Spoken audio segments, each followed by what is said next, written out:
Good morning and welcome to Morning Movie News, where just this very week I told you there was a rumor going around Tinseltown that Lionsgate was ripe for acquisition. And it turns out that is definitely the case, as that rumor has been confirmed by the trades, and we have some buyers officially in the mix.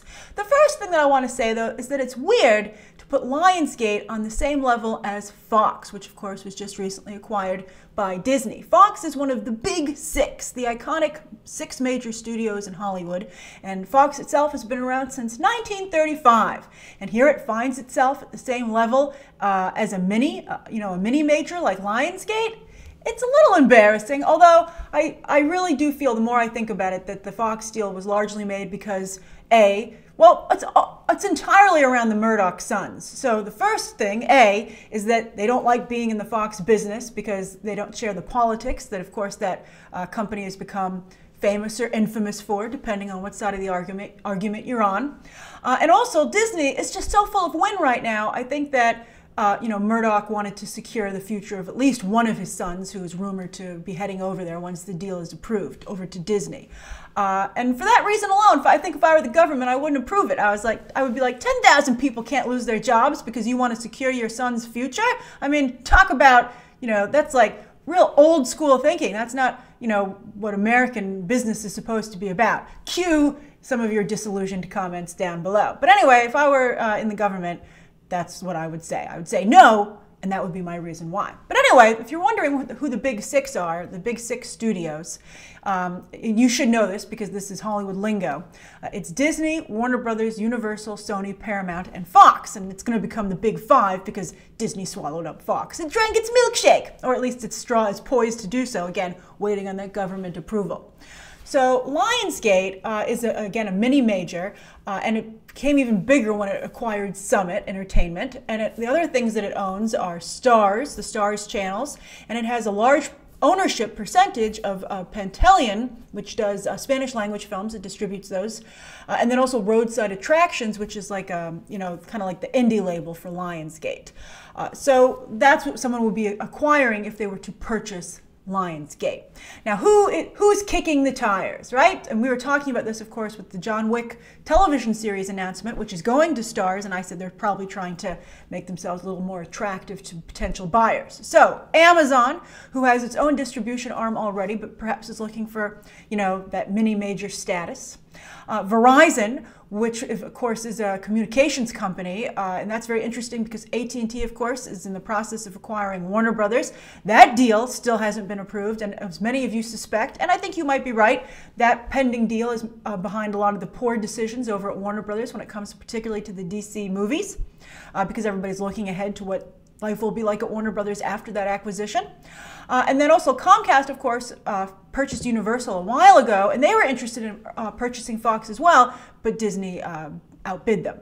So CBS is the third possible suitor for Lionsgate, and I think probably the most likely partner because they already partner with Lionsgate on a number of films already. And indeed, CBS Viacom is considered to be the favorite. And I think what's really important to take away from all of this, and it's even what's happening at Warner Brothers internally. When we talked about the recent executive shuffle, they put theatrical release and home entertainment release all under the same individual. I believe his name is Ron Sanders, who was formerly just home entertainment, which was Kevin Tsujihara's old gig, because I think we're really racing towards a brave new digital world for Hollywood, where it's not so much theatrical release, but just content, whatever way you would like to enjoy it. Because everybody, Disney included, with the streaming service they're about to launch, they're in a huge legal battle with Redbox over this, and Redbox is saying that Disney is just trying to protect their future launch of the streaming service, and they're engaging in illegal activity with copyright protection, illegal copyright enforcement. But anyway, everybody feels that content is king. They want to be like Netflix. They want to have the distribution, method, which is which is becoming digital. So that's why you're seeing Verizon, Comcast, Amazon, in the mix so successfully. And they also want all the content. And instead of making it like Netflix does, they're trying to buy it, to acquire it. It's fascinating. And this actually is gonna be a part of our next story, which is talking about paydays in television, particularly for women. And Apple is in the mix here with rumored to be, Netflix is spending $8 billion on content, and apparently Apple is prepared to spend $1 billion. And anything with a B in front of it is a lot. And they're getting big talent because there's big money to be made here. And let's discuss that. All right, so Michelle Williams, we're just coming off of the Michelle Williams, Mark Wahlberg story, where Michelle Williams didn't think to ask for money. I mean, she wanted to do the right thing on all the money in the world. Ironic that that's the title of the movie that this all happened over. But Mark Wahlberg said, "I ain't showing up for free," and he eventually had to give his money to charity, along with an additional $500,000 from William Morris Endeavor, the agency that brokered both deals. Interestingly enough, and so there's a whole discussion about how not only how women negotiate, but how they're treated in negotiations, because Michelle Williams' team didn't tell her what Mark Wahlberg was doing. They didn't really, even Ridley Scott says that he didn't know. So I think already women are not only, I would think, would have learned a lesson from Michelle Williams. I wouldn't be surprised if it becomes a saying, don't pull a Michelle Williams, be aggressive in your negotiations. And it seems that women are already doing that. And it's happening on television, where interestingly, meaty roles for women first emerged. And they're getting male-sized paydays on the smaller screen, and in some ways, even bigger. It's interesting to me because it would perhaps mean that women drive television like they do books, and would that mean that men drive movies and video games? I think men definitely drive video game sales, but when it comes to movies, when we see the demographic breakdown a lot these days, it's often 50-50. So I think, and I would assume it would be similar for television, but it's interesting to see women getting these big paydays first. And then I'm sure men will follow them. So there was a big headline in the Hollywood Reporter about a big cover story about how Ellen Pompeo has signed a huge deal for the 15th and 16th seasons of Grey's Anatomy, and how she was like, "I know what I'm worth, damn it. Shonda Rhimes told me not to be shy, and I got it." So what did she get? She's getting $575,000 an episode, which amounts to $20 million for the 2 seasons. And then she gets a back-end deal, which is worth an additional $6 to $7 million. Now, I want to also make it clear that this doesn't go directly to Ellen Pompeo. It goes to Ellen Pompeo's team. So her agent, her manager, her lawyer have to all take percentages of this cut. Then she has to pay her stylist. She has to pay, I'm sure she has this, probably at least one assistant. And her publicist has to get paid. Remember, every actor is a little cottage industry. And so all those things have to be covered by this money. And of course, don't forget Uncle Sam, taxes, in other words. So, I mean, she's certainly quite wealthy after this deal, but don't think that she's getting $27 million directly into her account. However, as much money as that might be, it's chump change compared to Reese Witherspoon, which I think is interesting because Reese Witherspoon basically got kicked out of movies. They were like, you suck, go home. And she was like, I refuse to go home. I'm going to, for a while there, she was pulling a Jessica Alba, where I think she still has her own brand of like fashion and like a magazine, a wellness kind of a situation, which I'm sure provides a nice side stream of revenue for her and her family. But she really has tried to carve out a niche for herself in television, and she has succeeded, I'm sure, beyond even her own wildest dreams. And we all know that Reese Witherspoon's pretty darn aggressive. She doesn't just play aggressive characters, she is one. So what did she get? Well, as I said, Apple is spending $1 billion on content, and they're very excited about what's going to be like their marquee show. It shows their, to come out of the gate competitive style. It's going to be Reese Witherspoon and Jennifer Aniston playing hosts of a morning show. It's going to be like Larry Sanders, with behind-the-scenes elements, etc. So these women negotiated $1.25 million per episode for a 20-episode season. And so Jennifer Aniston is getting the same. So why am I only singling out Reese Witherspoon? Why shouldn't I say both of them are making a lot of money? And don't forget, Jennifer Aniston has that Friends money, and we discussed yesterday about back-end points, the same as for television. So Jennifer Aniston to this day gets huge checks, I'm sure, for Friends royalties. You know how popular it is on Netflix. The show's practically as popular as it was originally, thanks to the streaming service. So Jennifer Aniston is not shy about doing endorsement deals. So she has a lot of money. Side note, interestingly, Courtney Cox, also on that show, she makes a considerable amount of money out of flipping houses, real estate. And Jeremy Renner, I believe, does the same. So, these people really hustle. Apparently also because, don't forget, they don't work consistently either. That's the life of an actor. And so they have alternate streams of revenue. All right, so Reese Witherspoon took her deal at Apple and used it to go and leverage at HBO and said, well, look what Apple's paying me over there. I'm not working for nothing for Big Little Lies season 2. And because Big Little Lies was never supposed to have a second season, HBO mistakenly did not have any deals in place to follow up the first season. When will Hollywood learn to lock these people down? Although, as Jennifer Lawrence proved, you can just not show up to set, as she did with Hunger Games 2, Catching Fire, and say, go ahead and sue me, but it's only going to delay production more. You should just give me more money. And they did. So, and we'll talk about in a minute how much money is at stake here. And that, because it seems, I think, at first glance, not to make any sense. So with Big Little Lies, she and Nicole Kidman are getting around $1 million per episode for that show. So that's why Reese Witherspoon is the big winner, because while Kidman and Aniston are also getting the same paydays, it's only for one show apiece, whereas Reese has 2 shows. Amazing! And they're also getting back-end deals. In both cases, I would imagine. Just like Pompeo. So you might think to yourself, well, that means the Apple show is already over $40 million in terms of its budget alone with just the 2 big stars. What about the rest of the cast even? And the directors they're going to want to hire, and the writers, and the sets, etc., etc.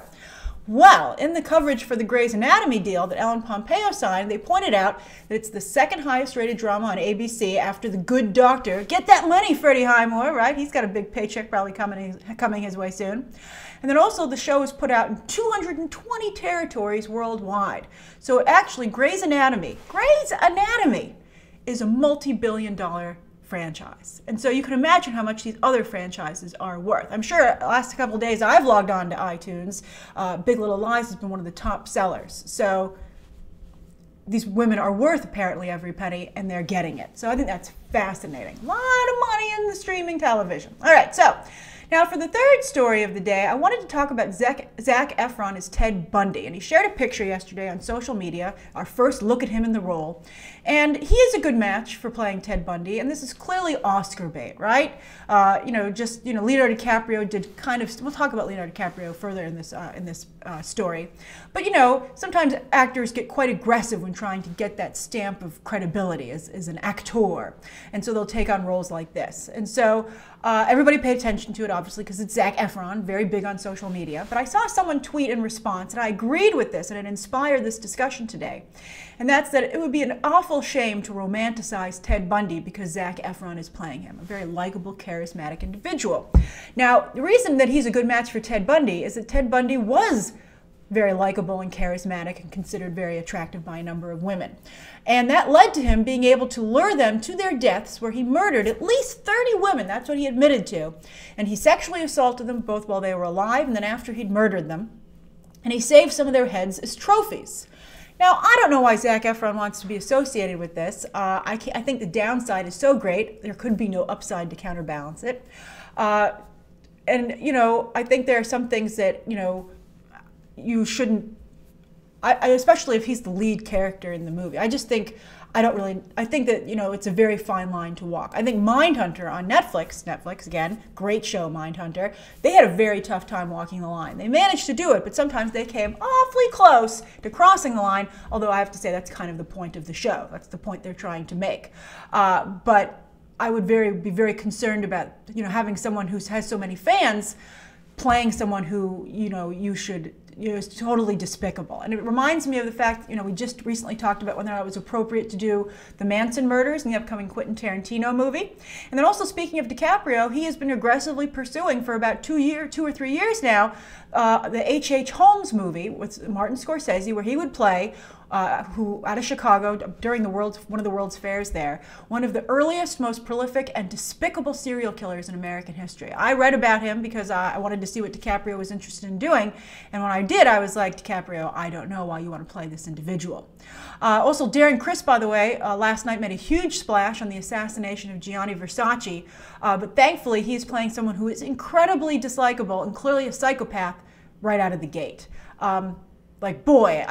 Everybody, I'm sure, who's watching that show can't wait for him to get what's coming to him. But unfortunately, before he did, he took a lot of innocent people down. And so I hope Hollywood is careful. I mean, on a much smaller scale, they're trying to glorify Tonya Harding, to try and make sure that I, Tonya, looks good and that Margot Robbie looks good playing the character, that there's maybe some gray zone when it comes to Tonya Harding. But yet, sure enough, her representation just dropped her because she wanted to fine journalists $25,000 if they asked her about the Nancy Kerrigan situation. So, it just goes to show that, people don't change, and that, when you're dealing with these individuals, you're really, it's not only like a moral issue, but they're likely going to come back and bite you. So I just feel that I'm curious. I wanted to pose the question to you and how you feel about this new trend of portraying having very likable, charismatic leading men portraying sociopathic serial killers. All right, so those are the 3 stories of the day. Now, the viewer question, this was a great one. This comes from Danielle Ngongtang, and Danielle says, "Hi, Grace, viewer question. I'm curious, and I don't remember the last time it happened in this scale, but Josh Brolin is going to star in the 2 most anticipated movies of the summer." She put it in quotes. I love it, Danielle. "And their release dates are really close, 2 weeks apart, in fact. So how would an actor and his team work on promoting each of them fairly?" This was asked during the whole How Publicity Works episode on Tuesday. So Danielle says, "I know Fox is now almost part of Disney, but still, again, how would this work? Thank you for picking my question. I just love your videos." And then she put some cute emojis, Danielle. Well, and then also, Hiao Yang responded, "I think maybe he'll do more publicity works for Deadpool 2 because Avengers has so many big stars, while Deadpool 2 only has Josh Brolin and Ryan Reynolds." Well, correction, Yao Yang. I think your answer for the most part is correct.